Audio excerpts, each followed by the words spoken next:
Hey guys, I'm super excited for Season 2, and here is the new version of the Stormclaw build. Obviously, I'm going to be testing this and everything during the season, making sure that everything's as good as possible, and I'm probably going to end up changing at least a few things, but I wanted to get this out there because once I get to grinding, I'm not going to be able to put a video up for a couple days. Now, if you've never seen Stormclaw in action, this is basically how it functions. You just run around, swiping everything like crazy and killing it. Obviously, with the season, the attack speed is going to be even faster, and I will most definitely be playing on my controller because I'm on mouse and keyboard right now. When you're playing Stormclaw on mouse and keyboard, you spam click a lot. But there are ways around that, like sliding the scroll wheel, like rebinding it so that you can slide the scroll wheel for multiple fast clicks, things like that. But the gameplay is fairly simple with this build. You just throw on your couple of abilities, and then you spam that left click. Obviously, I have the dash in here, so you can do little dashes to enemies. But I'm probably not even going to end up using Shred once my movement speed is as high as it will be for this. So with this version of Stormclaw, I'm gonna point out the main things that are gonna make the build really pop off this season. With the Vampiric Powers, we've got stuff like Moonrise. It's a massive amount of basic skill damage and attack speed. We've got a ton of attack speed over here from movement speed, and I'll show you more of that when I get to the build in game. We've got more critical strike chance, cooldown reduction, and a massive amount of healing. When we're swiping with our claw, we're getting 2 hits, or 2 spell casts, I should say, every single time we swipe, and we're going to be swiping faster than we ever have before on Stormclaw. So this is actually 6% life, or 12% if we're under 50%. That is huge. I'm considering using Tempest Roar and Mad Wolf's Glee again because they added max life to Mad Wolf's Glee, as well as some additional damage, and yeah, I just think it might be really good, especially because having more points in your skills is actually more valuable now. There are also additional uniques in this season that I'm going to have to spend some time seeing what they have on them, testing them, seeing if they work with the build. Temerity is one of those where I'm like, with so much healing, should we use that? So there's going to be a little playing around with it, but I wanted to give you guys a good baseline, so we'll start with this for now. But we will see about other things like Edge Masters. We'll see. I might put that back to Overcharged. We're gonna have to see how that goes throughout the season. I threw Shred in just for the extra teleport, although with the movement speed we have, we may not need it, so that's another thing I might change up here. And Spirit Boons, again, depending on how I feel things go, I may end up going critical strike damage or critical strike chance there. If we don't need the extra cooldown because we have the hectic up here, then we might go for overload. But some of the big things that are important and why this is going to be super strong: damage to close enemies on our rings. Now the Thunderstruck scales with damage to close enemies and damage to distant enemies. So not only are we getting that from our rings, we also get that in our Paragon board. And I have loaded up the best node for the Territorial Glyph. This comes out to be some crazy number. I think it's like 200 and some odd percent once you get everything stacked up. So you're basically getting half of that in your Thunderstruck additional damage. So I went ahead and threw the build on my seasonal character, even though it's going to be super weak right now because it's modified for Season 2. But I wanted to show you a couple of things. So first off, let's go into the stats. If we take a look at damage versus close enemies, I'm at 228%. That means we're going to have 114% increased damage from the Thunderstruck node. And I believe that's a multiplicative number. So it's 114% just straight up damage increase. In addition to that, where are we at here? I'm looking for movement speed. Movement speed. I'm blind. Oh, there it is. Movement speed. So I'm sitting at 141%. I don't even have movement speed on my amulet here. But we do have the movement speed boots. So basically, depending on how your items end up coming out, you might get that extra movement speed from the boots because they're actually increasing the duration of this movement speed bonus when you upgrade the item in Season 2. So this will actually be usable. But basically, we should be able to get near that 200% movement speed. And again, that's going to turn into 40% attack speed of whatever that number is. So if we have 200% here, 40% is huge. Let's see, 40%, 80% attack speed. Holy cow. That's bigger than I was even thinking. That's kind of crazy. So attack speed being a huge part of this build, that's just insane. Not to mention the fact that we benefit from movement speed in this build as well. We'll just be able to run around faster, attack faster, and do a ton of damage with that Moonrise. I'm going to quickly go through the build and just talk about some key points, but you'll be able to see all of the points here, so if you decide to use the build, feel free to just go based off of this when Season 2 starts. So, obviously, we're dumping as many points as possible into Storm Strike and Claw, just going for that insane DPS with the really fast attack speed. I don't even know how the attack speed's gonna come out because it is more attack speed than we've ever had the option to grab. I went for that 1 point shred just for the teleport. It's just very simple, dash to enemies when they're, you know, in view of you. Movement speed, this is actually giving us attack speed from that blood ability, which is very nice. A little bit of passive damage reduction from Cyclone Armor. Blood Howl, just always nice for the healing and attack speed. The passives, there's one spot that I haven't fully decided yet. So Electric Shock, that's something I'm going to use if I have Overcharge on the build. I don't know if I'm going to keep it there without Overcharge. Because if I pull these points out, I can do Nature's Reach. And because of that Thunderstruck bonus, I'm not 100% sure how this actually works. It would either be 4.5% increased damage, or if they're immobilized or slowed, I think that it might increase that to 9% damage increase because it doubles it. But I don't know if it actually registers for nearby enemies. Because technically, if they're slowed, they fall under that category, but maybe they have to be distant, or maybe this just adds to distant damage stat. I will have to see how that works out. I haven't tested that. For the Hurricane, just some damage reduction. If you don't go with the Shred for the extra dash, if your movement speed is really high or you're not worried about it, I think Rabies might be a decent choice. They're bumping up the damage, and it's just an easy way to get poison on all the enemies for additional damage reduction if you happen to have damage reduction for poison enemies. Obviously, Envenom for the extra damage, and Toxic Claws to put poison on enemies. And then Defiance, just some extra damage there. And then I'm doing Grizzly Rage. I'm sure that I can do variations of the build where I do other things besides Grizzly Rage. But I do think that with the type of build that we're going for, with the insane attack speed and not wanting to stop to do much else, Grizzly Rage is probably our best choice here. And Bestial Rampage, just 25% more attack speed. I might change this, possibly, if I feel like the additional 25% is not doing as much when we have so much attack speed already. But that's something I'm going to have to play by ear. Here on the Paragon boards, this is the first time I did Paragon boards where literally everything fell into place perfectly. I had the exact points I wanted for pretty much everything I went for. So we've got the Spirit Glyph here. When the season starts and I'm still leveling and stuff, I'll probably have Exploit here until I can get it placed later on.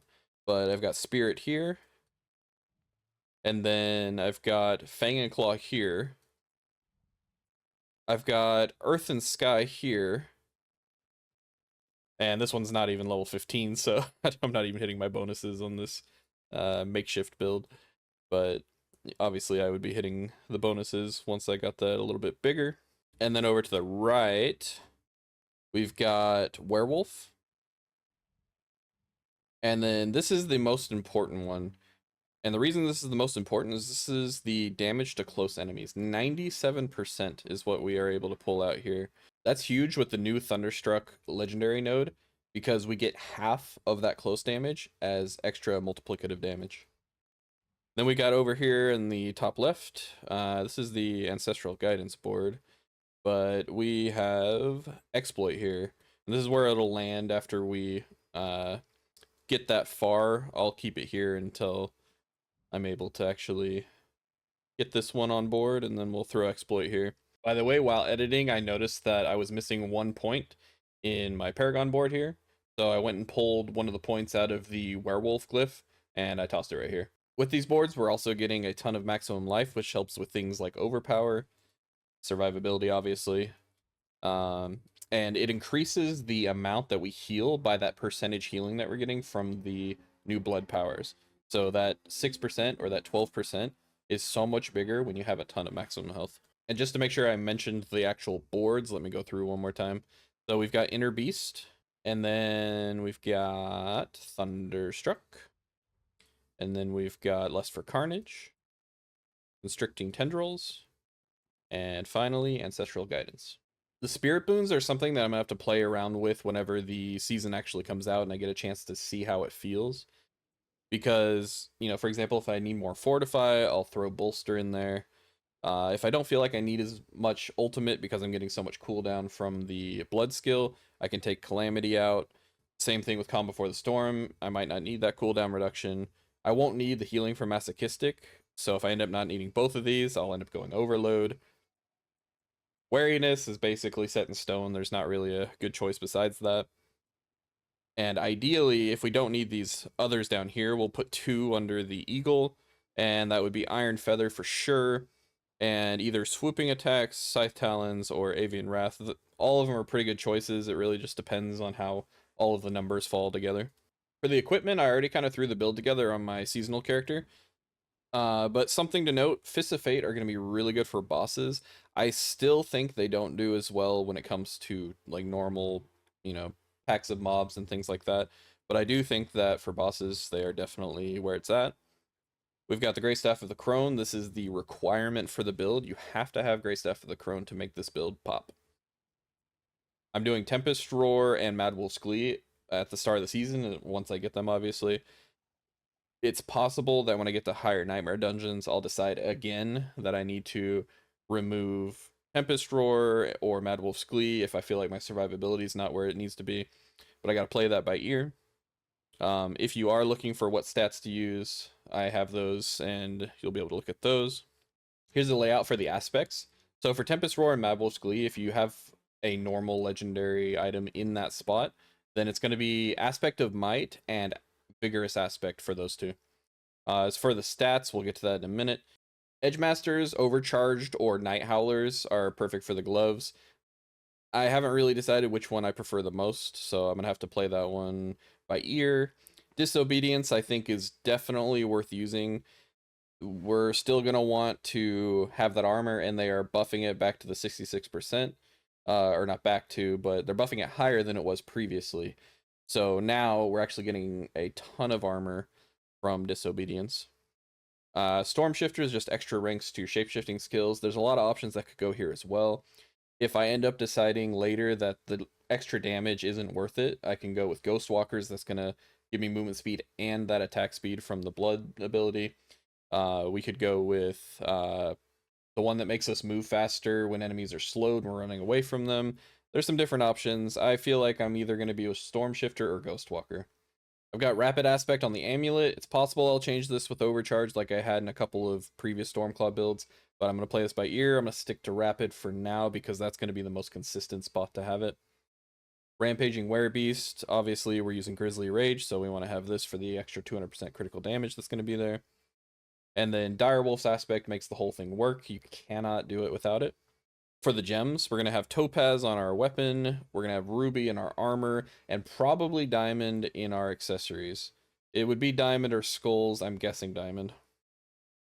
If you're doing specific bosses, you might even put other ones in there for the specific types of elemental resistance.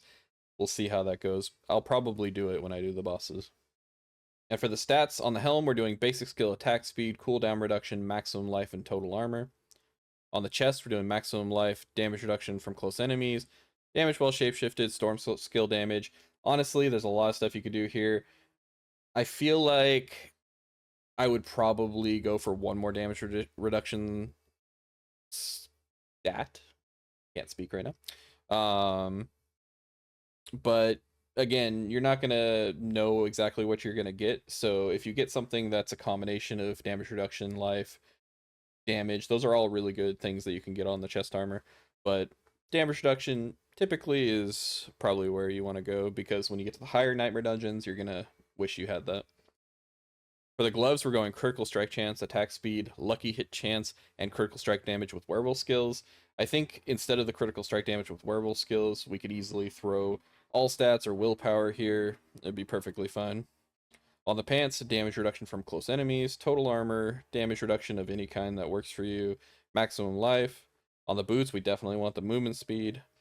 Definitely want the total armor while in werewolf, and all stats and willpower are perfectly good choices here.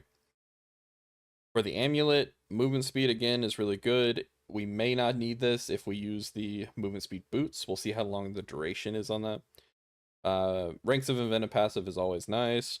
Cooldown reduction is always nice. Damage while shapeshifted is a good one here. And there's multiple damage reduction stats you can get on here that are all good. And the amulet has a ton of different stats, so make sure if you find something that works for you, just use that. On the rings, critical strike chance, damage to close enemies. Remember that damage to close enemies is an important one. Maximum life, and lucky hit chance. Lucky hit chance, I think this is the only one I would be fine swapping for something else. And if I did, it would probably be critical damage with werewolf skills. I think they said that critical damage with werewolf skills is going to have a higher value than straight critical damage. If not, then any critical damage would be fine there. Also, don't forget about vulnerable damage. That is another choice you can put there. And I'll go over these blood skills one more time. So we've got Hectic. For every 5 basic skills you cast, one of your active cooldowns is reduced by 2 seconds. I'm hoping that this will be able to prevent us from having to use the other cooldown options with our spirit boons and whatnot. But we will have to play that by ear. Undying, literally, it's in the name. I cannot imagine dying to anything with this unless we get one shot. So that is actually pretty huge. And this right here is the only reason I didn't choose another one in here. That is, which one is it? Resilience. So resilience, you gain 1% damage reduction for each 2% life you're missing. I'm assuming we're going to be healing so much that we won't be missing life, which is the only reason I didn't go for this. But this is a really good one. Moonrise. Basically, this is the bread and butter of this build in this season. 160% basic skill damage, 15% movement speed, which stacks with the other stuff that we're already doing movement speed wise, and 20% attack speed. And we're going to be able to keep this up all the time with the amount of attack speed we have. That's just crazy. Again, Ravenous, if this works out the way I think it is, and you get about 80% attack speed from this, I don't even know if that... It just sounds like so much.